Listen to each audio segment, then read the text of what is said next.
Assalamualaikum warahmatullahi wabarakatuh. Gimana kabarnya teman-teman? Semoga semuanya dalam keadaan sehat walafiat ya. Kita ketemu lagi nih kali ini dalam perkuliahan Teknologi Pendidikan Islam untuk bab yang ke-6.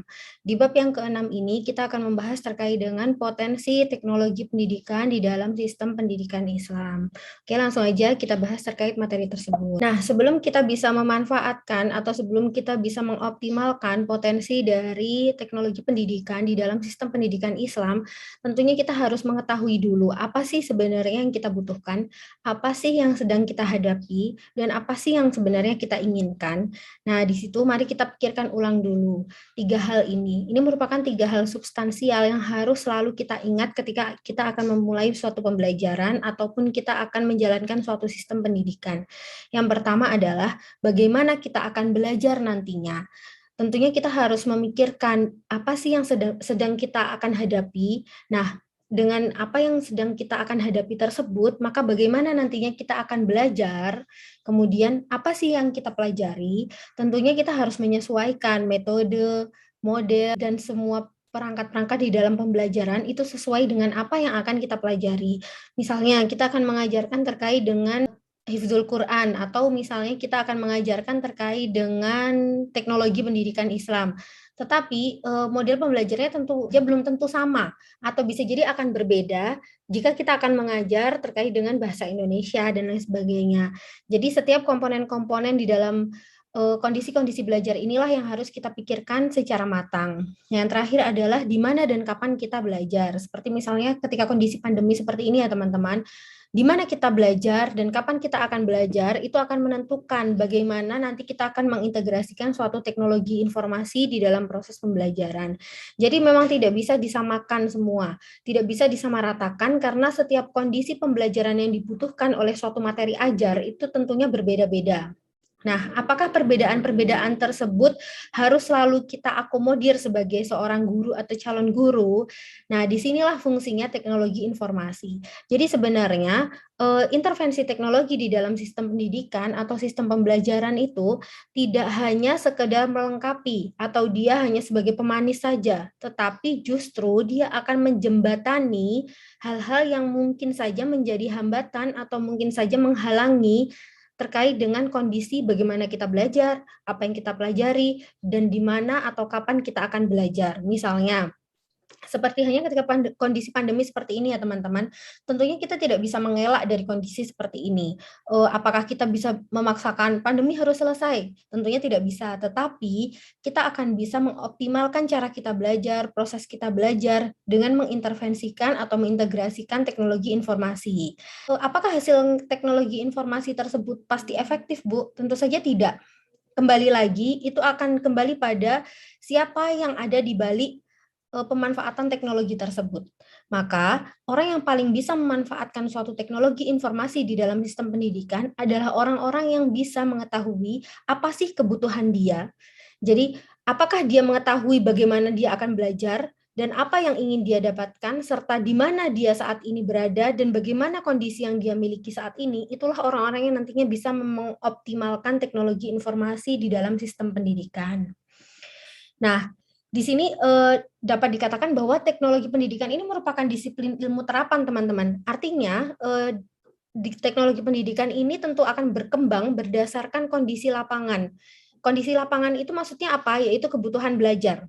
Jadi dia tidak akan kaku, misalnya, wah kita kalau misalnya selama pandemi belajar harus menggunakan online. Tidak juga. Kalau misalnya kondisi lapangan sudah memungkinkan, seperti misalnya kondisi lapangan memungkinkan adanya tatap muka terbatas misalnya, maka teknologi pendidikan yang digunakan kita bisa mengintegrasikan model hybrid misalnya, di mana ada flip classroom atau misalnya ada yang namanya rotation dan lain sebagainya. Nah, di situ kita bisa menyesuaikan teknologi pendidikan yang ingin kita terapkan itu sesuai dengan kebutuhan belajar kita.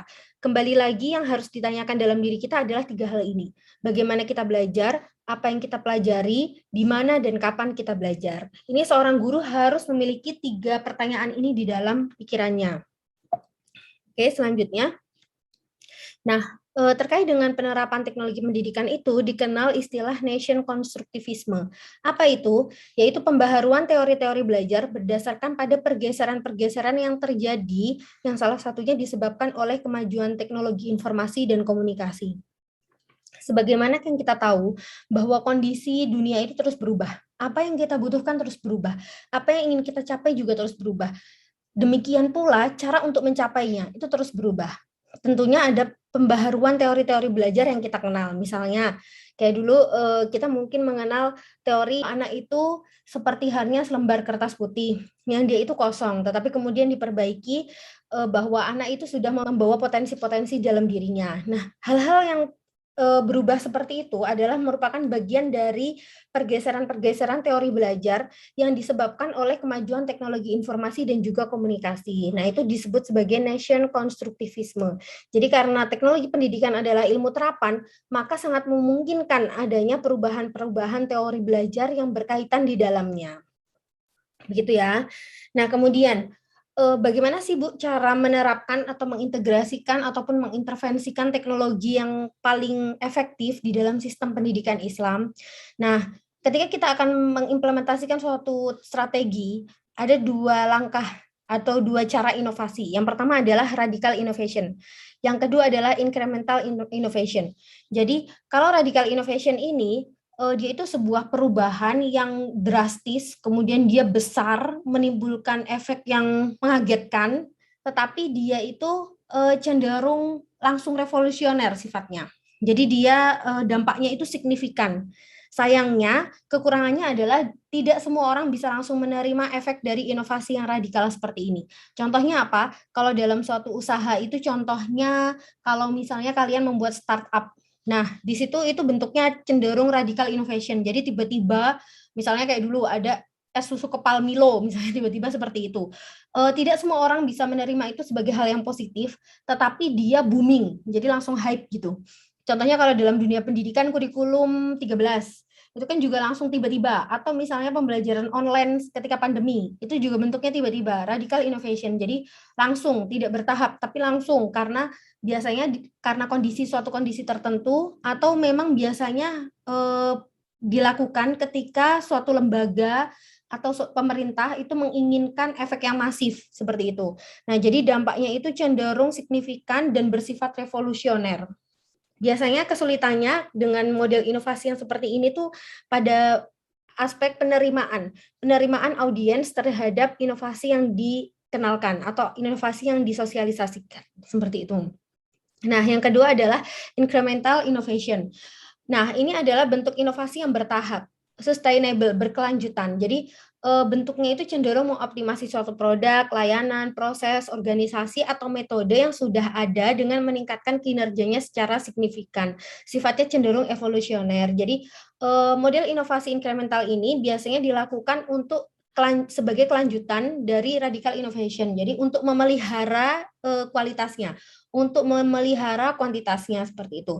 Jadi misalnya, oh sekarang sudah diperkenalkan pendidikan model online atau model hybrid misalnya. Nah selanjutnya untuk menstabilkan proses pembelajaran yang demikian, maka dibuat aturan-aturan supaya nanti aktivitas di kelas itu semakin optimal. Nah itu model inovasi yang incremental ini.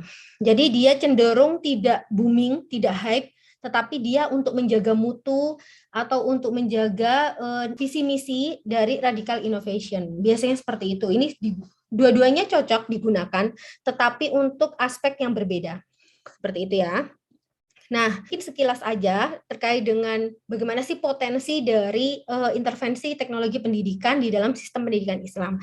Selanjutnya pada bab yang ketujuh kita akan bertemu lagi terkait dengan pembahasan dinamika perkembangan teknologi pendidikan Islam. Sampai ketemu teman-teman. Wassalamualaikum warahmatullahi wabarakatuh.